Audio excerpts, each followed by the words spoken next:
So along with improving a client's ability to adhere, this approach helps them to improve their appetite regulation and hunger control, as moving more actually makes us more sensitive to satiety signals. So we can more easily manage our hunger and regulate our energy intake on a daily basis. So this is a multi-pronged benefit. Welcome to the Wits and Weights podcast.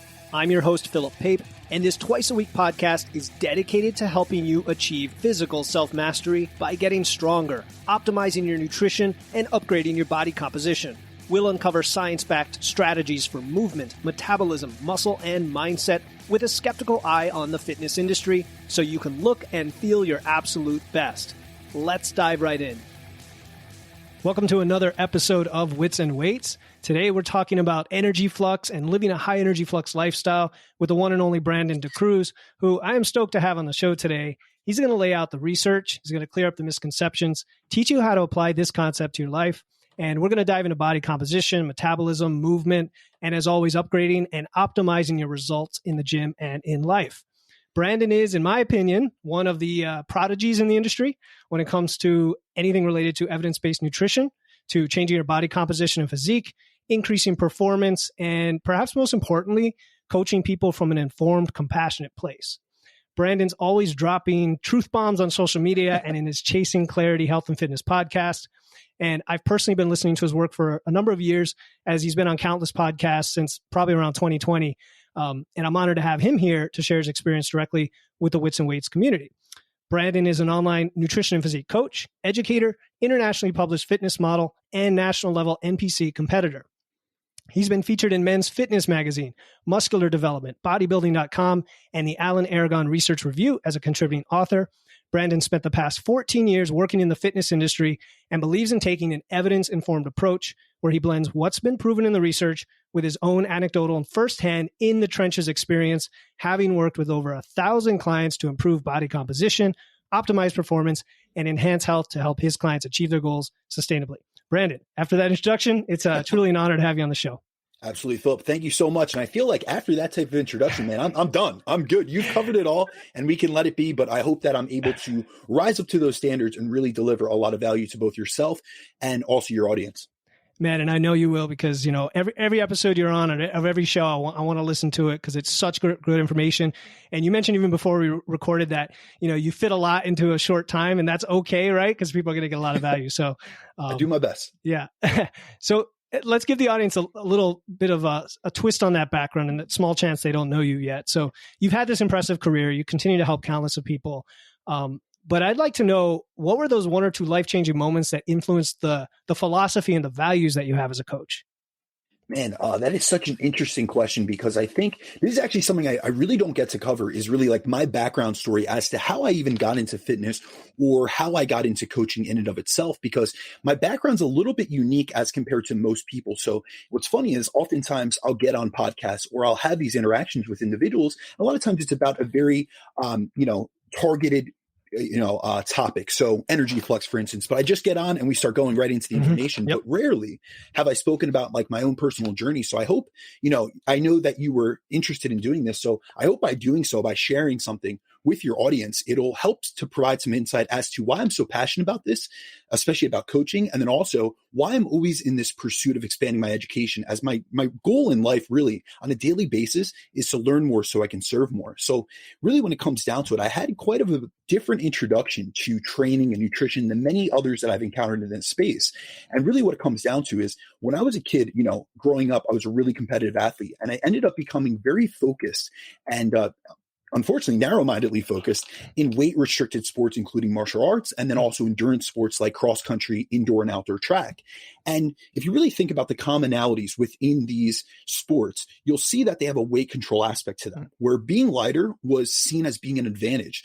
So I started getting told very early on, we're talking 10 or 11 years old, by my coaches that I needed to watch my weight. I needed to watch my food intake, which ended up resulting in me getting or developing disordered eating habits and suffering from what's now known, what's been teased out in the literature as relative energy deficiency in sport. But at that time, that term hadn't even come into existence because this was the early 2000s.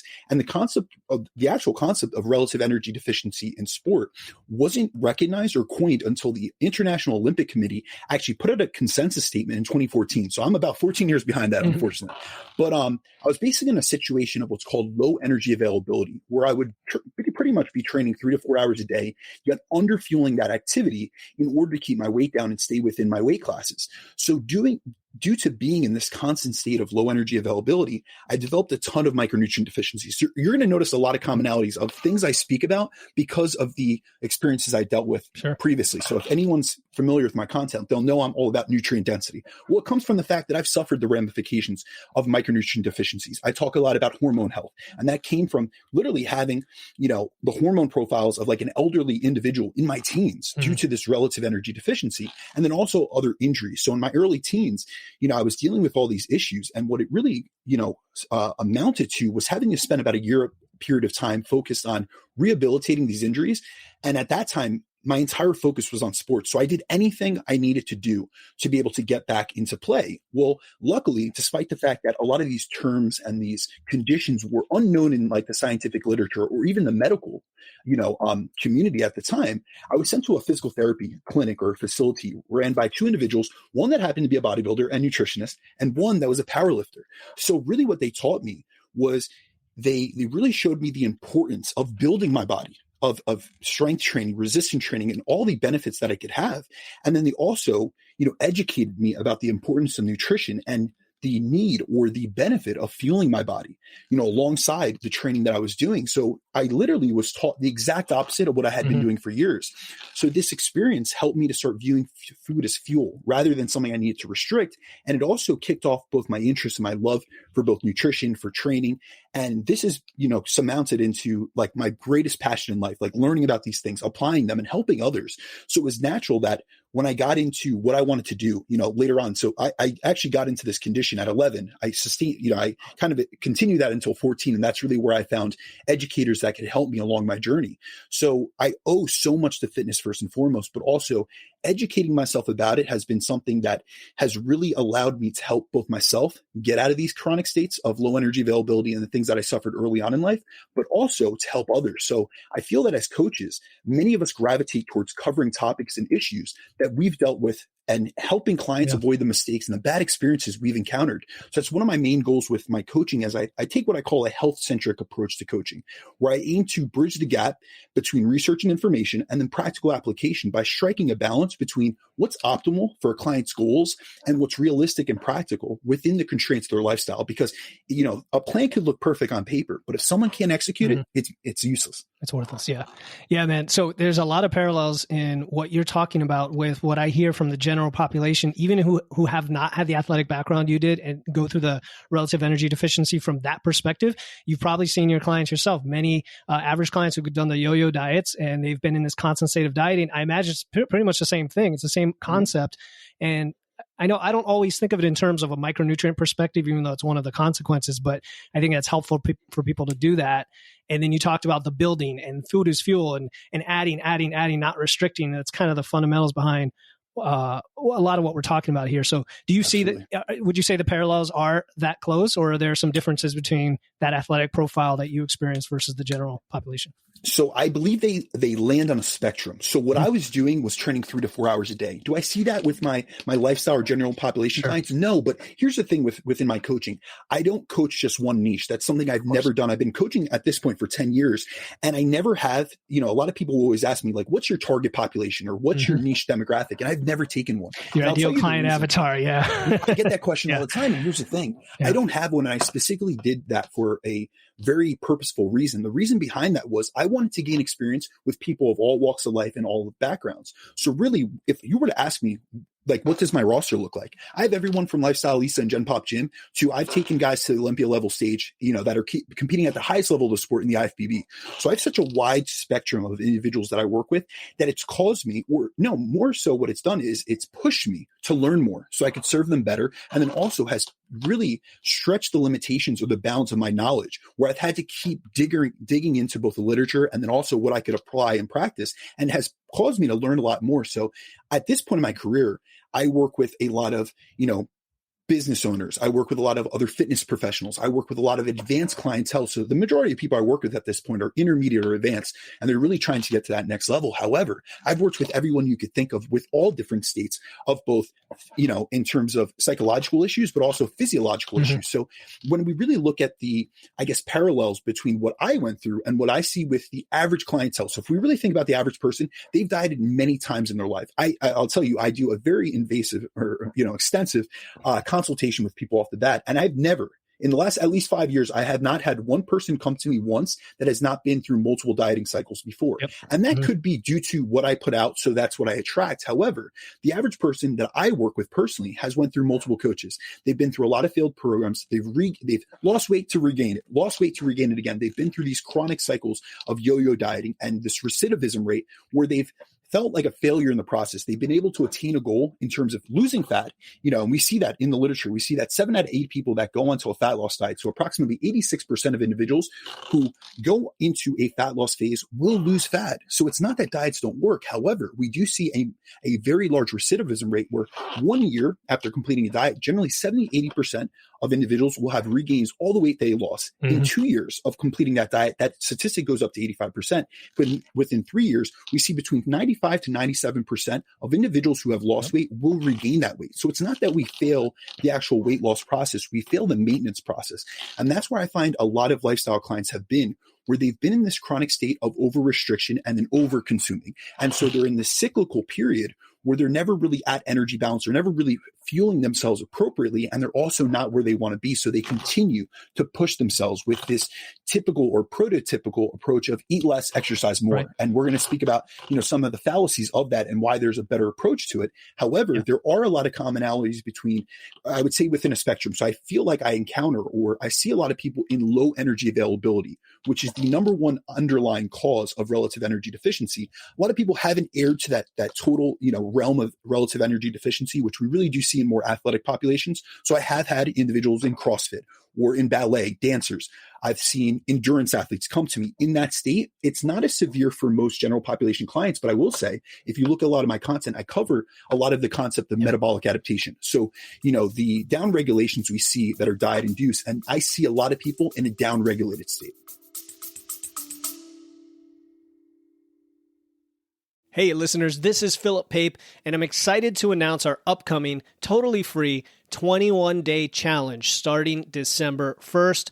It's called the Wits and Weights No Diet Holiday Body Recomp Challenge. This challenge is about learning how to achieve body recomposition. That's building muscle and losing fat at the same time without dieting or restriction throughout the holidays. I'll be giving you free videos, guides, and personalized coaching in a private group chat to help you enjoy the holidays while being satisfied and guilt-free. The kickoff call is Friday, November 17, and the link to enroll is in the show notes. No matter what episode you are listening to, don't worry. If you're hearing this after November 17, you can still register and get access to the replay and resources before the challenge starts on December 1st. Again, to join the Wits and Weights No Diet Holiday Body Recomp Challenge to build muscle and lose fat without dieting through the holidays, click the link in my show notes. Now back to the episode. Yep. And I think it's important for the listener who's hearing this to say, hey, not only am I not alone in this history that Brandon's talking about here, just about everybody. You just said pretty much every client you've seen has gone through this. I have, you have, everybody has. So, I mean, it's such a common thing and so this kind of advice is applicable, even though you do also have that with that breadth and depth of knowledge. And I know you have that encyclopedic knowledge you always pull out on these podcasts. But before we get to the topic, I don't want to let you go too quickly on the personal stuff, because I do want to dig in one more thing. Absolutely. You said you don't have too much opportunity to talk about that on shows. So now I'm wondering, is there anything you've never shared on a podcast that you want people to know or would get people to know you better? I don't know if there's anything in particular that I've held back purposely, but really when it comes down to it, I think that what a lot of individuals have to realize is that when you see a coach that has a lot of experience and knowledge in a sector, it can come from multiple avenues. But when you hear me speak on a topic, a lot of people, like you just mentioned, like an encyclopedic like knowledge of things or an ability to recite a lot of information. And the real reason that I'm able to do that is because a lot of the things I speak on, I've went through myself. We're talking about, I've went through periods of low energy availability. I've went through the body fat overshooting effect where, I've competed 15 times on stage. And I'll tell you the first time that I ever went through a contest prep, I texted my coach the morning after the show asking for, what do we do now? At the time there was no reverse dieting. This is more than 10 years ago. And so I was looking for a plan, a transition out, and he never answered me again. And so despite me paying for the, an elongated package, he got you your result, that was it. It was like, you got the stage and you're done. Yeah. Go get a cheat meal. And I never hear from you again. And so I went through, I had actually a trip right after I had a business trip that I went on. I actually flew out the morning after that first show. So I was now in a new environment. I didn't have access to normal, my normal food. At the time, there was no Uber. There was no Uber Eats for that matter. And so I was really limited, and I ended up going through a massive rebound. And that not only hurt me physiologically in terms of, gaining excess adipose tissue, having inflammatory markers up, inducing greater levels of insulin resistance or losing insulin sensitivity. But it also psychologically hurt me because I went from being the best shape in my life. And 2 weeks later, when I returned from this trip, not only did I not recognize myself, but a lot of my friends in the gym didn't either. And then I'm getting all these comments. So what a lot of people need to realize, or what I would like to share with people, is I've been where you are and I've went through these experiences. And the reason I have such a great amount of knowledge on these topics that I speak on quite frequently is because I'm a big proponent of practicing what I preach. So yep. I don't just, I always tell my clients, I live it and I love it. So any of these things that you hear me speak about, I'm pulling from my own personal practice as well as having applied it with other individuals. But also a lot of the reasons why I have a depth and a breadth of knowledge on a lot of topics is because I've suffered from these things. I've been insulin resistant. I've had, downregulated blood work. I've went through the metabolic adaptations. I have seen what the negative consequences of being in a low flux state that we'll speak about later is where you're eating less and you're essentially unable to do anything. You're pretty much, besides your exercise and your training sessions and your mandatory cardio that you're doing, you're basically like a slug on the couch because you're so down-regulated in terms of all your internal processes. So a lot of these things, it's through the experience that I went through myself. And I think that's really what differentiates a lot of people. There's a lot of individuals within our space that claim to be evidence-based. And don't get me wrong, they have a lot of intellect and they have a lot of knowledge on a topic, but they've never applied it in the trenches. And that's what really differentiates coaches. Knowledge without application is useless. So you can know all the statistics, you can know all the studies in the world. But if you have the inability or you don't have the experience having applied those with actual individuals in the real world in a free living condition, you really need to be a little more cautious about how you put information out. Yeah, I totally agree. I mean, I would never have worked with anybody unless I personally had gone through a transformation myself that took 4 decades to figure things out and get to even scratching the surface of where you're at, and then actually starting to help people and realizing that everyone is so different. We're all the same, but we're different, right? So the principles apply to everyone, but the individual methods and applications may differ. So I want to unleash the beast here and get into the topic, right? Let's just talk about energy flux and high energy flux lifestyle, because I don't think I had heard that term until you brought it up. And even looking at the literature, it's not like all over the place like some other topics. So what is it? What are the different types that someone can be in? Absolutely. All right. So, it's funny that you comment on that because this is actually an approach, which I'll definitely go into detail and explain, but I just want to give a little caveat because it is something that I started utilizing in the trenches first. And I don't want to say research caught up, but there's a lot of things that when we look at evidence-based practice, it's a 3-pronged approach. So it is the experience, it's the body of the literature, what the literature states on a topic. Then it is the experiences and the expertise of the practitioner, which in our case is us as the coach. And then it's also the preferences and the abilities of the client themselves. So this was actually a philosophy or an approach that I didn't have a name for, but I was utilizing since 2015 or 2016. And it was a rough approximation of what it is today. However, in 2018, they actually put a term to it. So Chris Melby put the term energy flux to it. And so then at that point, I was able to pull some literature, but I was looking at things going back to the early 2000s where they didn't have a term for it, but I was seeing the practical application and the benefits of it. So really, energy flux technically refers to our state of energy turnover in the body. So basically, the concept centers around the relationship between the amount of energy we consume on a daily basis and how much energy we expend through all forms of physical activity, including both our intentional exercise and our daily movement. So any forms of physical activity which would essentially contribute to that physical activity energy expenditure. So essentially, what we're looking to do with using energy flux is to get to a state of energy balance, which can be reached using either a low or a high energy flux approach, which will depend on the amount of calories we consume and the amount of activity we engage in on a daily basis. So if we're in a low energy flux state, we'd be maintaining our current body composition and our current body weight through eating a low amount of calories coupled with low activity levels. And as a coach, I have a ton of individuals who come to me who have either hit a wall or a plateau in their fat loss progress, or have, this really long history of dieting. And when I do a consultation with them and I look over their data, I'm looking over all their sheets, I usually find that many of them are in this low energy flux state, whether they intend to be or not, or whether they realize it or not. So this isn't a term that people come to me and say, hey, Brandon, I'm in this low flux state. Can you get me out of it? Give me some more flux, man. Give me some more flux. Right? But it is something that when you have the knowledge on a topic, you're able to, especially when you have knowledge on something and you also have experience dealing with it, you're able to spot it out more. And really what this comes down to is it's because many have dieted using that prototypical eat less approach. As their calorie intake has gotten lower, their total daily energy expenditure has dropped. And with that, their metabolic rate has slowed down as well as a result of the metabolic adaptation that comes along with weight loss. So from the energy in perspective, they're consuming very little calories, but the energy in, like what we have to realize is energy in and energy outside of the energy balance equation are closely tied to one another. So as they've continued to eat less in an effort to lose weight, their need levels have significantly dropped as well. And this is why, many are in this low flux state, whether they realize it or not, as they've spent significant periods of time putting less energy into the system in the form of food, and they're getting less energy expenditure out as a result of eating less and thus moving less. So eventually they get into this place where they either can't, eat less, they hit this wall, whether it's for compliance or it's due to exhaustion or dietary fatigue or whatever it may be, or they incur so many adaptations on the energy expenditure side of things that they plateau and reach a state of energy balance. But they do so in a manner where they're eating very little and don't really have the energy to move much. So they're in this downregulated low energy flux state. And this is what I often refer to as a restriction-based model of maintenance, meaning if we try to stay lean using this approach, we're going to have to restrict calories long-term. So over the long term to do so, which if you really think about it, like if you're in this dieted down state, that's not only unsustainable, it's not realistic, and it's not a desirable approach for any of us. No like way. none of us want to, we might do a 12-week or 16-week fat loss phase, but we don't want to be that in that perpetual state of dieting. We don't always want to be in this energy restricted state. Now, on the opposite side of the energy flux spectrum, we have what I refer to as the high energy flux approach.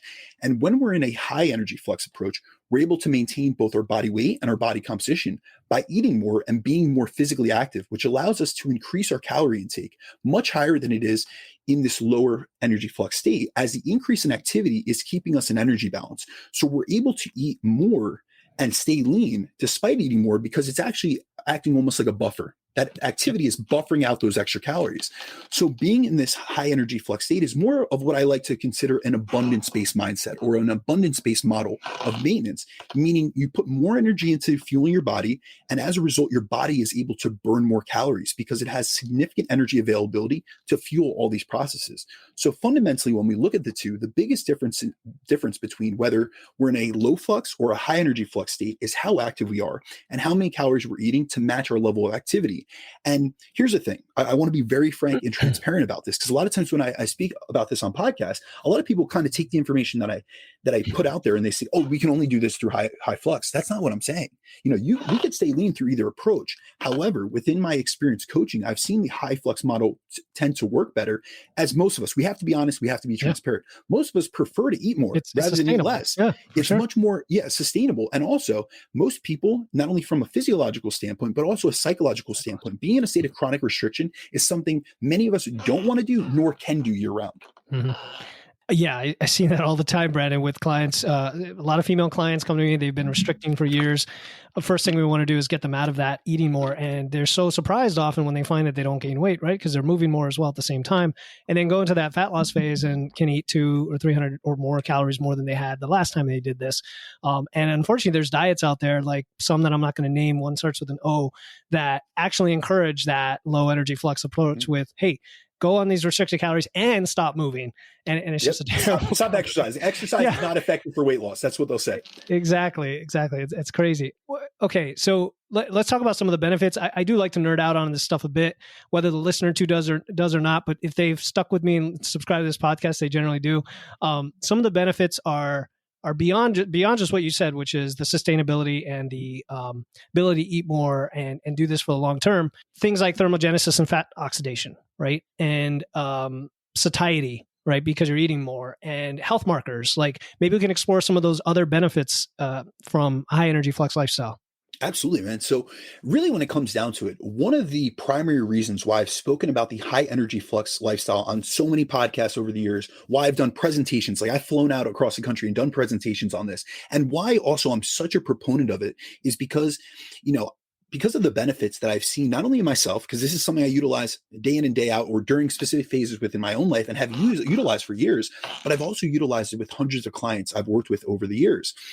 And as a coach, I try to take principles that are research backed, and then I try to find the best way to apply them to the individual client that I'm working with. And I found that the high energy Flux approach has allowed me to get a great result in many of my clients and also have provided them with a ton of physiological, psychological, and metabolic health benefits. So really when it comes down to it, I truly believe that when it comes to coaching clients in the real world, we cannot separate a client's psychology from their physiology, as our brain and body are closely tied, and the body isn't going to respond if our minds aren't in the right place. So one of the most important benefits that I see clients get from taking a high Flux approach is being able to better adhere to eating a nutrient-dense, micronutrient-rich diet, as moving more allows them to eat more and maintain a higher calorie intake, which leads to many other downstream effects. So within that, this concept or this approach, or really what I like to refer to as a lifestyle, because it's all encompassing. It's just not just one thing. It's just not walking more. It's a multifactorial approach to improving your body composition, your health, and your life. But really within this lifestyle, we're going to see better diet adherence and consistency, which when we really think about it from a coaching conceptual framework, that is the foundation to making progress. If we're not able to adhere to a program, we're not able to do it not only one day. It's not about what you can do one day. It's about what you can do day after day and be able to stay consistent enough to elicit a compounding effect. And within that, we're going to be able to get clients, because they're eating more, they're going to get more food variety, more food flexibility. They're going to be able, with that increased calorie budget, to get a greater micronutrient intake. So now we're going to upregulate all these internal processes. We're getting more minerals, more vitamins and cofactors necessary for not only energetic processes, but also for the upregulation of hormones. So I'll tell you personally, I have a lot of females that come to me in this low Flux state, but also when I'm checking their blood work and their lab analyses, I'm looking at downregulations and markers. So from being in a state of low energy availability, I'm seeing downregulations in estradiol. I'm seeing downregulations in progesterone. Sometimes they're suffering from amenorrhea, which is a loss of the menstrual cycle function. And really, technically, that would be the loss of menstruation for three cycles or more, or technically 90 days or more. But also within that, one of the most common hormonal perturbations or hormonal dysfunctions that I see within clientele that come to me are downregulations in thyroid production. So remember, thyroid is one of the most closely tied hormones to our metabolic function. So when we go into the state of low energy Flux, where you're putting less energy into the system, you're getting less energy out, one of the ways in which our body does that is to downregulate thyroid production. So we'll generally see decreases in T3, free T3, T4, and free T4. And so within that, you're burning less calories because your body's trying to conserve energy in any way that it can. So we see hormonal downshifts. But within this high Flux model, I'm able to upregulate those processes, including increasing their thyroid production, because now I'm not only providing them with enough calories to be able to upregulate that hormone production, but also the key and important micronutrients, selenium, zinc, iodine, things like that, that are necessary for the synthesis of thyroid and also the conversion of T4 to metabolically active T3. I also, within this increase in energy, we're getting improved energy levels. So along with improving a client's ability to adhere, this approach helps them to improve their appetite regulation and hunger control, as moving more actually makes us more sensitive to satiety signals. So we can more easily manage our hunger and regulate our energy intake on a daily basis. So this is a multi-pronged benefit. So not only is getting into this moving more, eating more philosophy or approach going to allow you to eat more, so you're going to be more satiated, but also you're going to be more sensitive to those, be more in tune with your hunger cues. So you're not only eating more and getting fuller, but you're also having a better fullness response, and you're able to stop yourself from, some of the, I don't want to say bad, but some of the suboptimal habits that you might have had in the past. And what I often get is feedback from clients that they feel fuller and are better able to avoid a lot of the binge restrict cycles that they've had in the past, as now they're fueling themselves better on a daily basis. So it's not like they're going from their previous habits, which really was, they were on one end of the spectrum where they were under eating during the week and then going overboard on the weekend. So they were what I call a weekday dieter. Monday through Friday, they're over restricting themselves. They're skipping meals, they're fasting, they're doing all these, fad diets, low carb, whatever it may be. And then on the weekends, they're going overboard because now they have this insatiable hunger. They have a dysregulation of their appetite and their satiety cues. And they're also in this low flux state where they're downregulated from having put themselves in a deficit or severe deficit all week. So now when they increase their calories on the weekend, they're more susceptible to that weight and that fat gain because now they're in a very large surplus because they're in a state of positive energy balance. Now, when it comes to other benefits, the high flux lifestyle is also something I've used to help my clients get lean and stay lean, as maintaining a high level of physical activity has been shown to be one of the key predictors of both fat loss success and, even more importantly, fat loss maintenance. And this is also something we see reinforced in research from places like the National Weight Control Registry, which, if you're familiar with that, it's essentially a database of successful dieters and what habits they have. And so they look at individuals that have not only lost a significant amount of weight, but have kept it off for a significant period of time. And what their data shows and finds is that one of the most common traits among those who have been successful in losing weight and keeping it off is they engage in very high amounts of physical activity daily. So what their studies have found is that those who have lost a significant amount of weight and have kept it off for a year plus average around 2,500 calories burned through physical activity per week. And when they actually did a step count estimate, or they tracked these individuals' actual activity levels, it came out to a little over 12,000 steps per day. So these individuals that are maintaining weight loss are engaging in high levels of physical activity. So they're hitting their steps. They're making sure that they're getting their walks in. They're very physically active. And that's one of the key principles behind being able to not only lose weight, because many of us can do that, however, being able to keep it off long term, because a lot of these individuals have to maintain at least 30 pounds of weight loss. However, the average person in the National Weight Control Registry, as of the last update to it, has maintained at least 30 kilograms, so around 65 to 66 pounds over a course of 3 years. So that's significant weight loss that they've been able to not only lose, but maintain, which is a huge victory.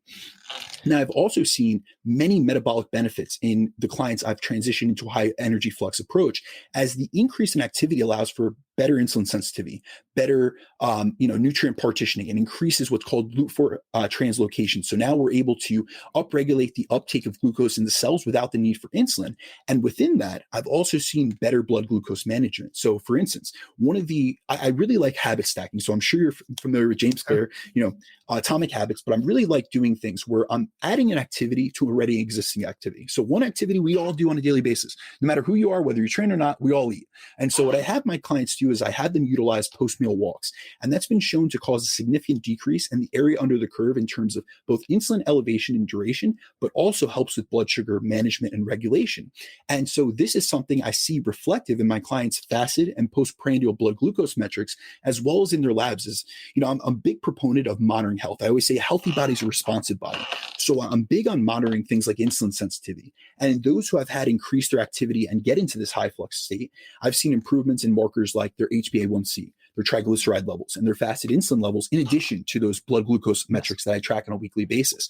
And so we're seeing multi-pronged benefits. I mean, there's so many that we could go through, from a metabolic health perspective to a training perspective. I mean, anything that you want to get into. I think people are sold on this, Brandon, as potentially a really good idea.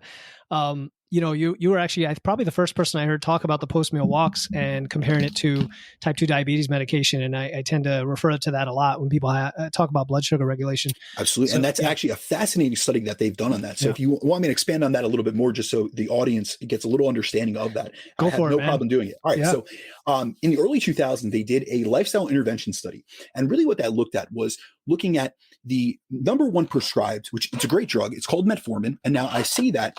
And keep in mind some of the experience that I had. My father died of diabetes, so I was, helping a diabetic my entire life. But also I've worked with many people with prediabetes, insulin resistance, type 2 diabetes, and even type 1 diabetes. And now the number one prescribed drug for type 2 diabetes prevention and treatment is a drug called metformin, aka glucophage. So what they did was they took a controlled study and they did a 3-year long-term study looking over the course of different interventions. So they had a control group which did nothing, no intervention. They had a lifestyle group. Within that lifestyle group, what they had them do was 150 minutes of walking, just brisk walking and physical activity per week. Plus, they had them lose 7% of their body weight. And so it was both diet and lifestyle intervention. So both movement and, nutritional interventions. And then they had a metformin group only.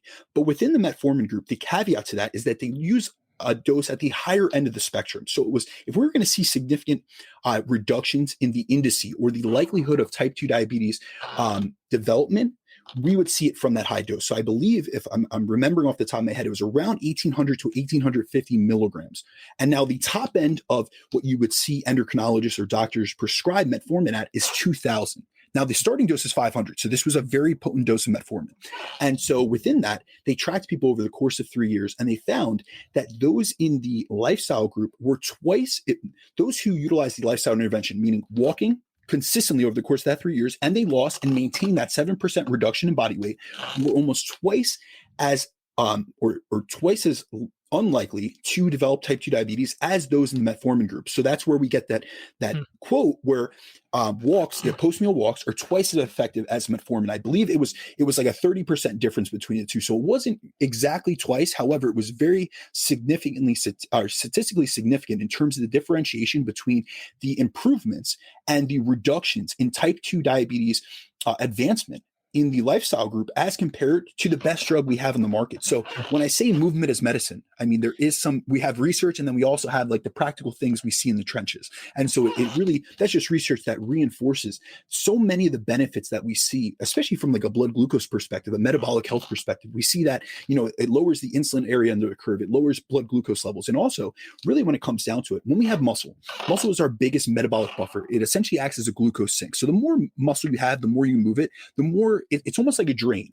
So if you have this sink, muscle is a sink. You keep building muscle, you're going to expand that sink. So you could fill up more water, more carbohydrates in that sink, but also physical activity and training acts as the drain. So the more activity you do, the more active you are in your day-to-day life, the more you can drain that sink and put more in there. So it's almost like allowing you to increase your carbohydrate uptake, your carbohydrate tolerance, and then your ability to live a life of abundance, because a lot of us like eating carbs. We like, having high carb meals and things of that sort, but we also don't want to suffer the deleterious effects of things like insulin resistance, prediabetes, or type 2 diabetes, which is on the rise, especially in today's generation. A lot there, man. A lot there to unpack, Brandon. So, I mean, the principle that we're talking about here is the energy flux lifestyle, the movement, the being active and training and building muscle, and all the things we talk about all the time as, hey, these are the big pillars of a whole body, nutrition approach and living a healthy lifestyle. Also have the side benefits of all these health benefits and let you eat more. Who doesn't want all of that? Hey, this is Philip, and I hope you're enjoying this episode of Wits and Weights.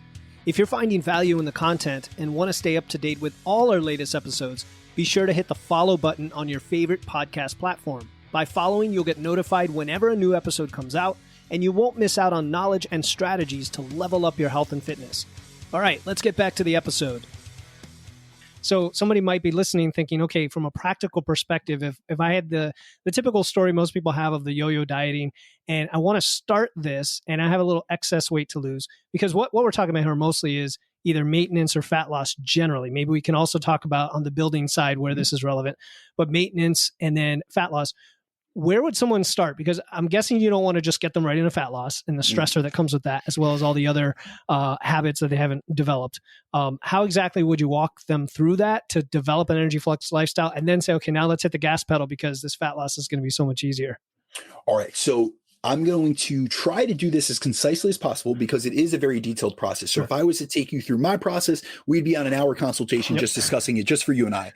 And so I have so many different client avatars or different demographics that I work with that it's very client specific and person specific. However, it comes down to a fundamental principle of coaching, which is to meet the client where they're at. So we have to get some fundamental principles in check first and foremost. So first, I need to see their baseline level activity. I need to see their nutritional intake, the consistency, their dieting history, their blood work, many other variables to take into consideration. Sure. However, if I have a general lifestyle client, for instance, if we do like a case study right now, and I have someone that comes to me and they have, say, 20 pounds, 30 pounds to lose, like the average person that would come to me, 30 pounds to lose, and they're in a state, if you want to give me an And example, can I throw you some more variables? Absolutely. So let's say she's perimenopause, a female. Okay. Right. And getting that abdominal fat, with the change in hormones, has hit many plateaus and feels like she just can't lose weight. It's just not possible. She can't lose weight. Right. And maybe she's training, maybe she's not. She's probably not doing it properly yet. Right. And doesn't get maybe gets 5,000 steps a day.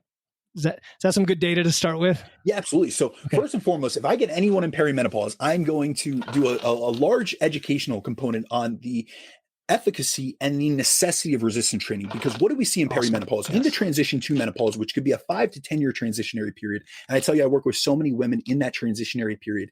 What we see is perturbations in their hormone production. So essentially what's end up happening is they're getting menstrual cycle dysfunction. So we're seeing elongated menstrual cycles. We're seeing the loss of menstruation eventually, because that is what the menopause is 12 months without a menstrual cycle. So within that, we are seeing down regulations in estradiol production and progesterone. But with that decrease in estradiol comes deleterious effects to cardiovascular health. So we see lipids increase. We see a higher propensity to cardiovascular disease. We see increased adiposity, but oftentimes, if you actually look at the literature, women that are going through perimenopause don't actually gain an excessive amount of weight. It might be a few pounds. However, what they do is they have a higher predisposition towards storing fat instead of subcutaneously to visceral adiposity. And now visceral adiposity is in the central cavity. So we see it around the organs and around the gut. So that's why we'll see women a lot of times, they'll have their waist expand. They'll be taking on more of an android fat pattern, which is more along the lines of how guys store fat. And what comes along with that is, if you actually look at the literature before, with premenopausal women as compared to men are at a much higher predisposition towards cardiovascular disease because of our predisposition towards storing visceral adiposity. However, once we get into perimenopause and postmenopausal females, their propensity or their likelihood of cardiovascular disease increases astronomically. And that's because of the downregulation in estradiol. Along with the decrease in estradiol comes a loss in bone mineral density, which is where we see an increase in fracture risk. We see osteoporosis and all these other deleterious effects of lowered bone mineral density. So the first thing I'm doing is getting that female increasing energy flux through resistance training, which isn't an approach I take with many, because many people come to me, they're already, resistance training junkies. I normally work with intermediate individuals. I never, I'll be honest with you, at this point in my career, I never have someone come to me at this point where they say they've never touched weight. So it's never like I have a newbie that hasn't had weight training experience. However, if this was the case where this individual either didn't have weight training experience or has just went a prolonged period of time without weight training, if I have to put, we have a, essentially a prioritization list. I'm going to make sure they resistance train first. And technically that's going to increase energy expenditure. So we're going to increase energy flux through that increase in movement. And I'm going to get her doing laps around the gym and increasing steps through that manner. But you said 5,000 steps. That's spot on. You know why? Because right before COVID, they had done some analyses of the average American step count, and the average was around 5,100 steps per day. That's what the average American was getting pre-COVID. And so within that, she's getting 5,000 steps per day. But really where we see like the baseline level needed for, I don't want to say optimal metabolic function, but enhanced metabolic function is around 8,500 steps per day. However, we have to realize the integral part of coaching is meeting people where they're at. Right. So within energy flux, what I would do is first and foremost, just like I would do with her body weight and with her calorie intake, I want to get a maintenance on everything. I want to get an ability to register exactly what she's doing consistently, not just one day that she gives me data for. So what I would do is over the course of 1 to 2 weeks, I would track specific variables. I would have her track her body weight daily so that I can ease out any fluctuations in body weight and get an average weekly scale weight, first and foremost. Then I'm going to look at her average caloric intake and see, is she gaining weight? Is she losing weight? If she's maintaining her weight over 2 weeks, her weight staying stable and her calorie intake stable, I know what her maintenance calorie intake is. And then I'm also doing the same thing with step tracking. So I'm having her get a pedometer or a Fitbit or an Oura ring, something that can consistently, it doesn't have to be, it's not about the accuracy. Right. It needs to be about the precision and the reliability of data. So there's a difference between, accuracy and then validity and reliability. It just needs to be reliable, because a lot of these fitness trackers, they're off, especially in terms of their energy expenditure stuff. So I don't utilize it for that. However, even if they're off 10% on steps, it doesn't matter, because I just need to see what her baseline is. So if she comes in and over those 2 weeks, she is stable at 1,600 calories, and she is currently, her weight's stable at 160 pounds. She's eating 1,600 calories and she's at 5,000 steps per day.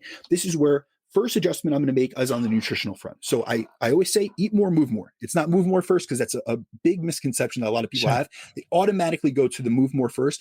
Really, I want to get her into better nutritional habits first and foremost. I want to put energy into the system so she has both the energy from a fueling perspective to engage in more activity. And also she's going to get an upregulation in energy production and just most likely non-exercise activity thermogenesis just due to eating more and fueling herself better. Obviously, I'm going to modify the quality of the diet, the food choices, and all those selections. From within that, I'm going to slowly titrate her up. So a big fallacy that I see is that people will take a very drastic approach to energy flux with the approach that they take. So one of the, I'll tell you a perfect example. I recently just had someone contact me, and essentially what they did was they asked, or they told me a situation where one of their coaches had heard me on a podcast. And so he wanted to apply this energy flux approach. However, one of the issues with that was he aggressively increased steps way too quick of a manner. So in this specific instance, this person went from 8,000 steps per week that they were doing consistently. So they had tracked steps before. They were an experienced trainee.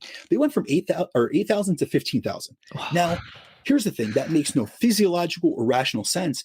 As what programming variable within coaching would we double in the span of a week? Like, nope. Phil, hear me out.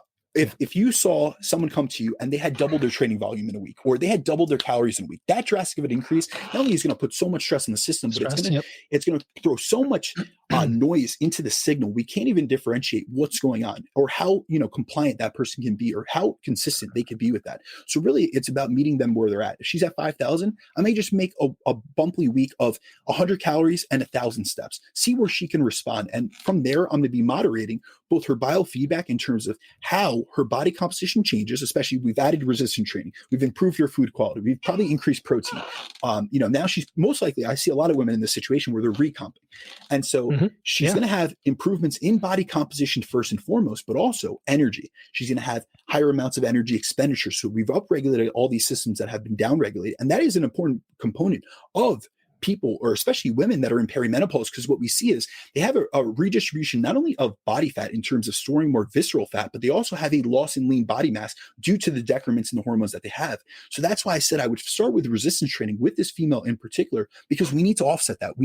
There's a catabolic stimulus in the system, essentially, which is perimenopause. However, we need to balance that out with the anabolic stimulus of resistance training, which is going to increase muscle protein synthesis. We're going to couple that with nutrient timing, with proper protein intake on a daily basis, as well as a protein distribution, making sure that she has many meals throughout the day in order to stimulate muscle protein synthesis, say every 3 to 4 hours. And we're going to be able to improve her body composition, her energy expenditure, her energy levels, and really take a multifaceted approach to putting her into this high energy flex approach, but also mitigating a lot of the symptomology that she'll be experiencing due to being in this transitionary period to menopause.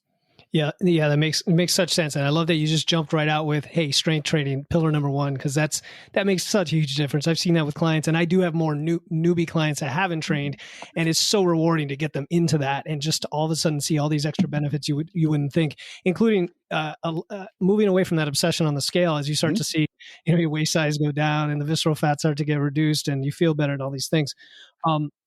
One of my community members, she had asked Carol H. She wanted me to ask you a question about body composition, body recomp, and fat loss for women over 40, which is why I ask these questions, because I have a lot of clients like that. And you basically just effectively laid out the fact that even at this maintenance level, you can start to achieve the body recomp. Is there anything else going? Like, would you keep a client like that in that state for quite a while and just take advantage of that? So honestly, if we go to the topic of body recomposition, which is something I find fascinating, but first and foremost, when I go through literature, I am looking through every single section you could think of, methodology section. I'm looking through limitations. I'm looking through the author's discussion. And what's really interesting is there's a study that it's billed as a protein study. It's by Longland et al. 2016. I believe it's the best recomp study that we have to date. They actually put these individuals, they were former rugby players that had been detrained. They put them in a 40% deficit. So technically they're not at maintenance. They're in a severe deficit. However, they took a multifaceted approach. And so what they did was it was two groups. So they had a low protein group and a high protein group. The low protein group was at 1.2 grams per kilogram per day. And the high protein group, I believe, was at 2.4 grams per kilogram per day. And so and I'm going to really speak and I'll focus on the high protein group because those were the most,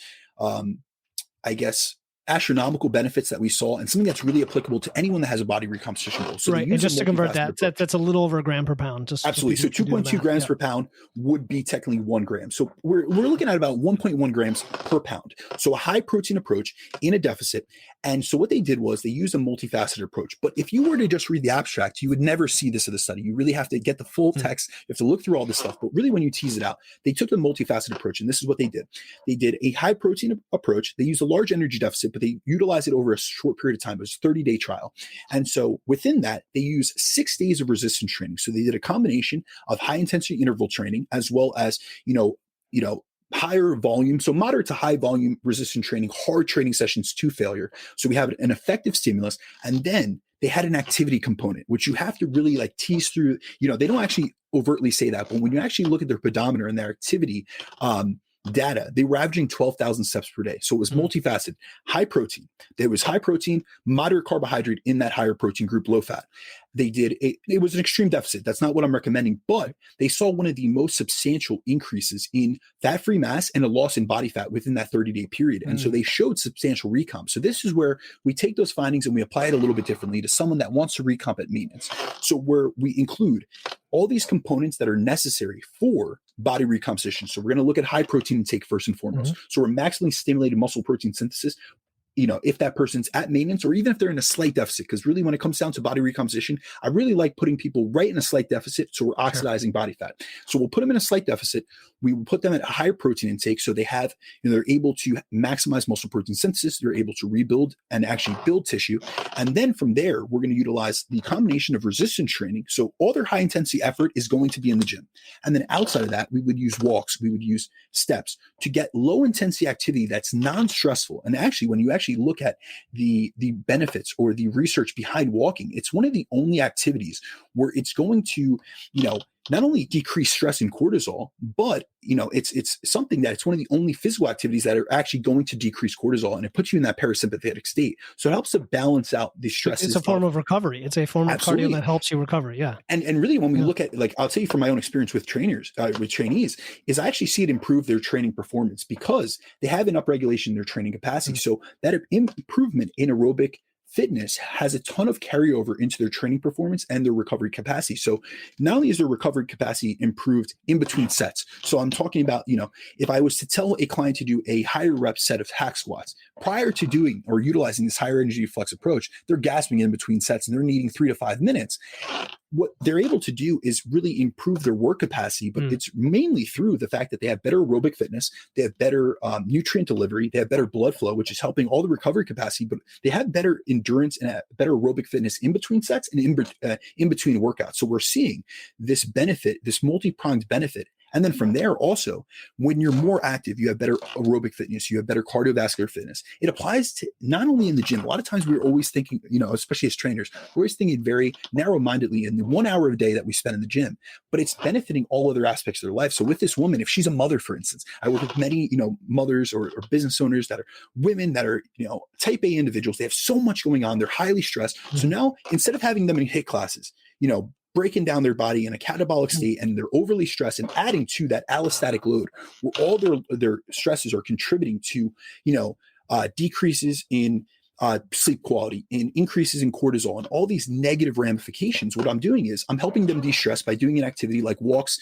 in nature. I'm having them walk post-workout. I'm having them walk in the morning and really be able to center their circadian rhythm so they have better sleep quality at night. They're really focused. They have the recovery capacity and the ability to put all their intensity for that 1 hour of the resistance training session so we can maximize the body composition benefits. And also we're getting the ability for them to eat more and get all the benefits of that increase in energy availability and micronutrient availability. Awesome. Yeah, no, that we talk about that all the time here. And it's one of the things that was a revelation to me, Brandon, back when I started training properly the first time and realized I didn't really have to do any cardio as we know it, and just walk more. I think it's a wonderful thing, right? It's a wonderful way to live. So what about on the building side? It would seem to me that just by naturally being in a calorie surplus and building muscle and training, you're kind of naturally in a high energy flux lifestyle. I mean, is there a way you couldn't be in a building phase? So here's the thing.